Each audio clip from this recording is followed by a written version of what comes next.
ಕನ್ನಡದ top ನಟಿಯಾಗಿ baby Indira ಅವರು ಕಾಣಿಸ್ಕೊಂಡು ಅಂತ ಹೇಳ್ಬೋದು. ಇನ್ನು ಬೇಬಿ ಇಂದಿರಾ ಅವರು ಚಿತ್ರರಂಗದಲ್ಲಿ ಸಾಕಷ್ಟು ಹೆಸರು ಕೂಡ ಮಾಡಿದ್ದಾರೆ, ಹಾಗೆ ಅತಿ ದೊಡ್ಡ ಮಟ್ಟಿಗೆ ಹೆಸರು ಕೂಡ ಮಾಡಿದಂಥವ್ರು.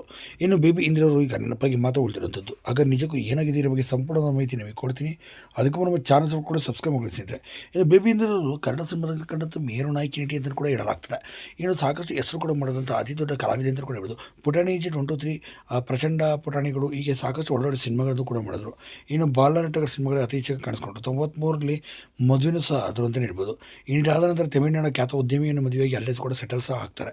ಇನ್ನು ಅಲ್ಲೇ ಸೆಟಲ್ ಆದಂಥ ನಮ್ಮ ಬೇಬಿ ಇಂದಿರಾ ಅವರು ಅಲ್ಲೇ ಉಳ್ಕೊಳ್ತಾರೆ ಕೂಡ ಅಂತಲೇ ಹೇಳ್ಬೋದು. ಇನ್ನು ಹೀಗೆ ಇರಬೇಕಾದ್ರೆ ಬೇಬಿ ಇಂದಿರಾ ಅವರು ಸಾಕಷ್ಟು ಹೆಸರು ಕೂಡ ಮಾಡಿದ್ರು, ಉದ್ಯಮದಲ್ಲೂ ಕ್ಷೇತ್ರದಲ್ಲೂ ಕೂಡ ಹೆಸರು ಮಾಡಿದರು. ಇತ್ತೀಚೆಗೆ ಒಂದು ಯೂಟ್ಯೂಬ್ ಮಾಧ್ಯಮದವರು ಹೋಗಿ ಅವ್ರನ್ನ ಹುಡುಕಿಕೊಂಡು ಹೋದಾಗ ಅವರು ಕಂಡಿದ್ದು ಹೀಗೆ. ಇದು ನಿಜಕ್ಕೂ ಬೇಬಿ ಇಂದಿರಾ ಅವರು ಅಂತ ಹೇಳಿ ಶಾಕ್ ಆಯಿತು ಅಂತ ಕೂಡ ಹೇಳ್ಬೋದು. ಇನ್ನು ಸಾಕಷ್ಟು ವಿಚಾರಗಳನ್ನು, ಹಾಗೆ ಚಿತ್ರರಂಗದಲ್ಲಿ ಇದ್ದಂಥ ಆ ದಿನಗಳನ್ನು ಮೆಲುಕು ಹಾಕಿಕೊಂಡು ಭಾವನಾತ್ಮಕವಾಗಿ ಕಣ್ಣೀರು ಸಹ ಹಾಕಿದರು.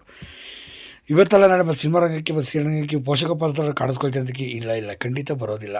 ನಾನು ನನ್ನ ಉದ್ಯಮದಲ್ಲಿ ಸಂಪೂರ್ಣವಾಗಿ ಇದಾಗಿದ್ದೇನೆ. ಚಿತ್ರರಂಗಕ್ಕಂತೂ ಎಂದು